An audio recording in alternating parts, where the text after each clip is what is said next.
ఈ కేసు గురించే మాట్లాడుతున్నానండి. నేను లేడీస్‌ని ఎక్కడ వెనకేసుకురాను. అలాగే మాట్లాడతా.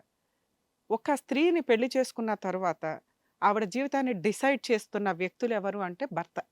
భర్త బాగా మంచిగా తాగుడేమీ లేకుండా ఆరోగ్యం చూసుకుంటూ, ఉన్నంతలో భార్యని ప్రేమగా చూసుకుంటే, ఎక్సలెంట్ కాపురం. ఆ ఇంటికి ఆవిడ హ్యాపీగా మహారాణిలా బతుకుతది. పచ్చడి మెతుకులతో అయినా కానీ.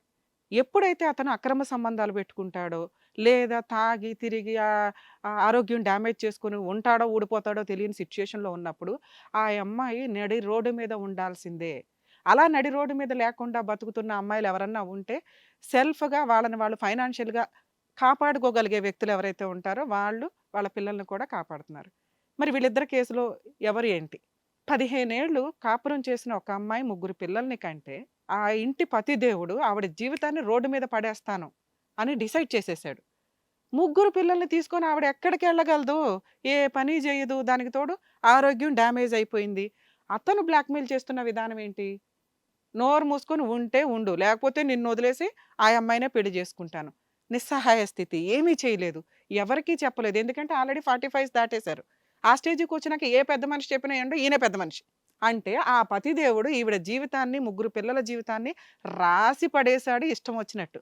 పిచ్చి గీతలు పీకేశాడు. అదే పని, అదే డ్యామేజు అతనికి అయ్యుంటే, ఇక వీళ్ళు ఏడ్చే ఏడుపు ఇంత అంత కాదురా బాబు! ఆవిడ సతీ సావిత్రి టైప్‌లో సేవలు చేసేసేయాలి. ఇక ఆళ్ళ అత్తమామలు ఎవరేమన్నా అంటే అవి భరించాలి. ఇన్ని జరుగుతున్న సీన్‌లో కర్మ కొద్దీ ఈవిడకిలా అయితే, మగాడు కాబట్టి ఆయన ఈవిడ లైఫ్‌ని డిసైడ్ చేసే స్టేజ్‌లో ఉన్నాడు. అమ్మ మీకు చెప్తున్నాను సునీత గారు. ఇప్పుడు మీకు అర్థమైందా? తుమ్మితే ఊడిపోయే మొక్కు మీ ఆయన. అంత విశ్వాసం లేని వాడికి నిన్ను వదిలేయమని నేను చెప్పట్లేదు. ఎక్కడుంచాలో అక్కడుంచాలి. లేదండి. నువ్వు కొంచెం ఇంతకుముందు ఓపిక చేసుకొని ఏదన్నా ఫైనాన్షియల్‌గా నీ చేతిలో నీకొక డబ్బుంటే, ఇలాంటి వాడిని చెప్పు తీసుకొని కొట్టి నువ్వు కంట్రోల్ చేయగలుగుతావు. 15 ఏళ్ళు కాపురం చేసి వదిలేయడానికి కాదు, ఎవరితో పట్టుకుపోతుంటే ఇచ్చేయడానికి కాదుగా. అర్థమవుతుందా? నువ్వు ఇంతకుముందు ఈరోజు ఎందుకు ఏడుస్తూ కూర్చున్నావో తెలుసా? ఆయన ఎళ్ళిపోతే నేనేం చేయాలండి అని బతిమలాడుకుంటున్నావు. ఇప్పుడు అదే కదా పరిస్థితి. బతిమలాడొద్దు. లాగి నుంచోబెట్టి కూర్చోబెట్టాలక్కడ. అర్థమవుతుందా? అందుకే ఇక్కడ దాకా వచ్చింది. కాసేపుండండి. మరి లక్ష్మి ఏంటి? లక్ష్మి నిస్సహాయత స్థితి ఎట్లా అవుతది? మీకు తెలీదు మేడం సొసైటీలో చాలా కేసులు ఇలాగే ఉన్నాయి. ఈవిడ 15 ఏళ్ల జీవితం కాబట్టి మేబీ కుటుంబాలు గాని ఎవడైనా సపోర్ట్ జేస్తారు. ఆ అమ్మాయికి పెద్ద బ్యాక్‌గ్రౌండ్ లేదు. భర్తను పెళ్లి చేసుకుంది. తాగుబోతు. ఎంతలా తాగుబోతంటే భార్య ఎక్కడికెళ్ళినా పర్వాలేదు, ఎలా ఎళ్ళినా పర్వాలేదు, ఏం చేసినా పర్వాలా, డబ్బులు తీసుకొచ్చి నాకు ఇంట్లో ఇవ్వాలి. అవి దొంగతనాలే జేస్తారో, ఆ అమ్మాయి రూపాయి, రూపాయి పోగేసుకున్నవి ఆ గోల్డే ఎత్తుకుపోతారో కర్మ, ఆ అమ్మాయి లైఫ్‌ని వాళ్ళ హస్బెండ్ డిసైడ్ జేసేసాడు రవి. ఆవిడకి ఉన్న ఆ ఫిజిక్ వల్ల గాని, ఇంకొక వల్ల గాని ఏదో ఒక దారి పని చేయడానికి బయటకొచ్చింది. వచ్చినప్పుడు ఆటోమేటిక్‌గా ఇగో ఇలాంటోళ్ళు దొరుకుతారు. వాడు డిసైడ్ చేయడం వల్ల, ఆ రవి డిసైడ్ చేయడం వల్ల ఈ రోజున ఆ అమ్మాయి ఒక క్యారెక్టర్ లెస్ అయిపోయింది. అతనే తిన్నగా ఉంటే ఆ అమ్మాయి పనికే వెళ్ళేది. ఇతను ట్రాప్ చేసేవాడు కాదుగా. ఇంత నిస్సహాయ స్థితిలో ఆ అమ్మాయి ఉంది అంటే, మరి అదేంటండి నిస్సహాయ స్థితి ఉంటే ఆ వచ్చిన 20,000తో 10,000తోటి ఆవిడే ఇండివిడ్యుయల్‌గా బతకొచ్చు కదా! అంటే బ్రెయిన్ అంత మెచ్యూరిటీ లెవెల్స్ ఉండవు. ఒక్కొక్కళ్ళకి ఒక్కొక్క క్యారెక్టర్‌తో బతికేవాళ్ళు కొన్ని లక్షల మంది ఉన్నారు బయట. కొన్ని కోట్ల మంది ఉన్నారు. కొంతమందికేంటంటే ఈజీ మనీ అవసరం. ఆ ఈజీ మనీకి ఓకే. ఎక్కడో అక్కడ డిపెండ్ అయిపోయి అట్లా బతికేయడం అనమాట. సో, అలా బతికేయడానికి ఈయనొకడు దొరికాడు. అబ్బా! బానే ఇస్తున్నాడు మనీ. ఇతన్నే నమ్ముకొనుంటే పెళ్లి చేసుకోడన్న సంగతి ఆవిడకి తెలుసు. అతనికి డైవోర్స్ ఇవ్వడం కుదరదన్న సంగతి ఆవిడకి తెలుసు.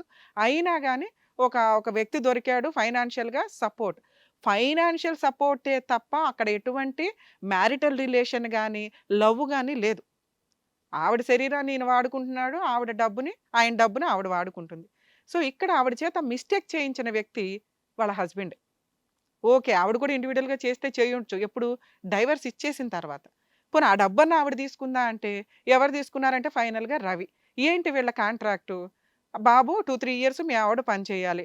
సార్ నెలకి 20,000 చొప్పున ఇంత కౌంటింగ్ అయిందండి. ఒకవేళ మీరు బల్క్‌గా ఒకేసారి ఇచ్చేస్తే, మేము ఆటోమేటిక్‌గా దానికి సంబంధించి కొంత అమౌంట్ తగ్గిస్తాం. ఇది మాట్లాడుకున్నారు. ఈయన ఆశ ఏంటి? ఆల్రెడీ ఆ అమ్మాయి పెటపెటలాడుతా దొరికింది. ఆహ్, ఆయనకున్న ప్లాన్ ఆయనకు బ్రెయిన్‌లో ఉంటది కదా! ఈ ఇంటి పని, వంట పనితో పాటు వంటి పని కూడా చేయించుకుందామని ఆయన ప్లాన్ జేశాడు. అయిపోయాయి. తీసుకెళ్ళి ఆయనకి డబ్బులిచ్చాడు. ఆ డబ్బులు వాళ్ళకున్న బుద్ధే అది కదా! సొంత పెళ్ళాన్నే తాకట్టు పెట్టినోడు ఫైనాన్షియల్ విషయంలో ఖాళీగా ఎందుకుంటాడు? 5,00,000 వాడి పడేశాడు. మళ్ళీ తయారయ్యాడు. మా ఆవిడ ఇంకా కంటిన్యూ అవ్వాలంటే 2,00,000 అని. ఇప్పుడు బాగయిపోయిందిగా. ఇక్కడ బాగయినప్పుడు ఇప్పుడు వీళ్ళలో క్రుయాలిటీ స్టార్ట్ అయింది.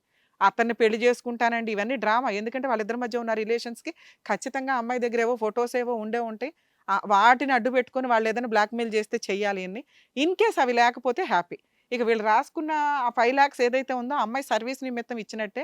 కుదిరితే ఇంకేదైనా ఫైన్‌గా ఆయన ఏదైనా ఇవ్వాల్సి వస్తదేమో తప్ప, ఎందుకంటే వాళ్ళ దగ్గర ఏమున్నాయి ఇంతవరకు, ఆళ్ళు నోరు తెరిస్తే అబద్ధాలు మాట్లాడుతున్నారయ్యే. ఇంత నోరు తెరిసి మాట్లాడే వాళ్ళకి, ఇంత అబద్ధాలు మాట్లాడుతున్న వాళ్ళతో ఇప్పుడు సేఫ్ సైడ్‌లో ఉండాల్సింది ఎవరు అంటే శ్రీనివాస్ గారు. ఆయనకి కరెక్ట్ పనిష్మెంట్ పడింది. 5,00,000 వదిలిపోయే. భార్య దృష్టిలో కాళ్ళ కింద పడిపోయాడు. క్యారెక్టరే లేదు ఆయనకి. ఏ తలపై ఎత్తుకొని రేపొద్దుట పిల్లలకి "అరే! మీరు ఫోన్‌లు మాట్లాడకండిరా, అమ్మాయిలతో తిరగకండిరా, అబ్బాయిలతో తిరగకండిరా" అని ఎక్కడ తలెత్తుకొని చెప్పుకోలేడు. కాబట్టి క్యారెక్టర్ చాలా ఇంపార్టెంట్ ఎవరికైనా. అది అబ్బాయన్నా, అమ్మాయన్నా, తండ్రన్నా, భార్య అన్నా ఎవరైనా పోయిందే అనుకో, ఎవడికి ఎవడు చెప్పుకోలేరు. ముగ్గురు పిల్లల్ని ఏ సమాధానం చెప్తామని అనుకుంటున్నాడో శ్రీనివాస్ గారు అనుకోలే. ఇప్పుడు పైగా మనం అడిగినప్పుడు ఎంత డ్రామా మాట్లాడేసాడండి. అసలు నాకు సంబంధమే లేదండి. అసలు ఆ అమ్మాయి ఎవరు పనే చేసింది నాకు ప్రొసీడింగ్స్ మాట్లాడుతున్నప్పుడు ఉందండి సంబంధం. తర్వాత 5,00,000 ఇచ్చానండి. ఆ తర్వాత 2,00,000 డిమాండ్ చేస్తున్నారండి. అయిపోయిందా? ఇన్ కేస్ మీ ఆవిడ ఈరోజు ఇక్కడికి రాకపోతే అలాంటి 2,00,000 ఎన్నో వెళ్ళేవి. ఇటు ఈవిడ్ని హింసించుకుంటూ, అటు ఆ అమ్మాయిని వదిలించుకోలేక, నాకు భార్య కావాలండి అన్నా ఈవిడకి ఆ ప్రాబ్లమ్ క్లియర్ అవ్వదు కదా! మీరు నిజంగా మారారా లేదా అని. ఇప్పుడు అర్థమవుతుందా శ్రీనివాస్ గారు మీరు ఎంత తప్పు చేశారో? 15 ఏళ్ల జీవితాన్ని మీరు నడి రోడ్డు మీదకి తీసుకొచ్చారు. ఏంటంటే ఆవిడ నిస్సహాయిత ఏమీ చేయలేదు. ఇలాంటి అమ్మాయిలు ఎవరన్నా గాని 15 ఏళ్ళు, 20 ఏళ్ళు భర్తతో కాపురం చేసిన వాడు తీసుకెళ్ళి నేను వేరే దాంతో ఉంటాను. మీ ఇష్టం వచ్చినట్టు ఉంటే ఉండండి. లేకపోతే దొబ్బేయండి అంటే వెళ్ళకండి. ఓన్ హౌసెస్, ప్రాపర్టీస్ ఏమన్నా ఉంటే అవి ఆక్యుపై చేసుకోండి. మీ హక్కు. ఎందుకంటే ఇన్ని సంవత్సరాలు సముద్రం దాటేసి రోడ్డు మీదకి పోండి అంటే కోర్టుల చుట్టూ తిరగడానికి కాదు. ఆ తర్వాత వేయాల్సిన కేసులు వేయండి. అవి ఇప్పుడప్పుడే తేలం. తిక్క అణిగిద్ది వాళ్ళకి. అరే భార్యని ముగ్గురు పిల్లల్ని వదులుకొని కోర్టుల చుట్టూ తిరగడం అంటే ఆ మెయింటెనెన్స్‌లు కట్టడం కంటే భార్య కాళ్ళు పట్టుకోవడం బెటర్ అని ఫైనల్‌గా వస్తారు. సూసైడ్‌లకెళ్ళిపోవడం, భర్త ఏం చేస్తాడో అని బాధపడడం దయచేసి ఇవి చేయకండి.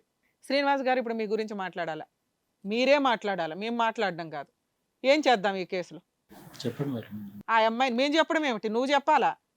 ఆ అమ్మాయిని ఉంచమంటావా? పంపించేయమంటావా? పంపించేయండి. ఆ అమ్మాయి ఊరుకోదు. పోలీస్ స్టేషన్‌లో కేసేస్తది. నాకు తప్పేం లేదు మేడం. కావాలని మీ ఆవిడకి మీరు చెప్పేదేంటి? జాగ్రత్తగా చూసుకుంటా. ఏంటి జాగ్రత్తగా చూసేది? సారీ చెప్పండి ఫస్ట్. ఆ పిల్ల జీవితాన్ని నువ్వు దగ్గర దగ్గర 1 ఇయర్ నుంచి ఏడిపిస్తూ ఏంటి సారీ చెప్పేది? గోంగూర గడవ నువ్వు. ఇంత జరగాక ఇంకా సారీ చెప్పడం రోడ్డు మీద పడినాక. రోడ్డు మీద పడ్డం ఏంటమ్మా? నువ్వు క్షమించడం అలవాటు చేసుకో. ఇక ఇదే సాధించు మాకు. మేము ఇది చేస్తున్నాం కదా! ఇక్కడ నీ తరపున మేము వాయిస్ రేజ్ చేసి మేము అడుగుతున్నాం. సారీ చెప్పడానికి వచ్చాడు. ఇక నుంచి అలా చేయకండి, అవ్వండి అని నువ్వేదైనా హామీలు తీసుకోవాలి గానీ లెవెల్ పోతావేంటి?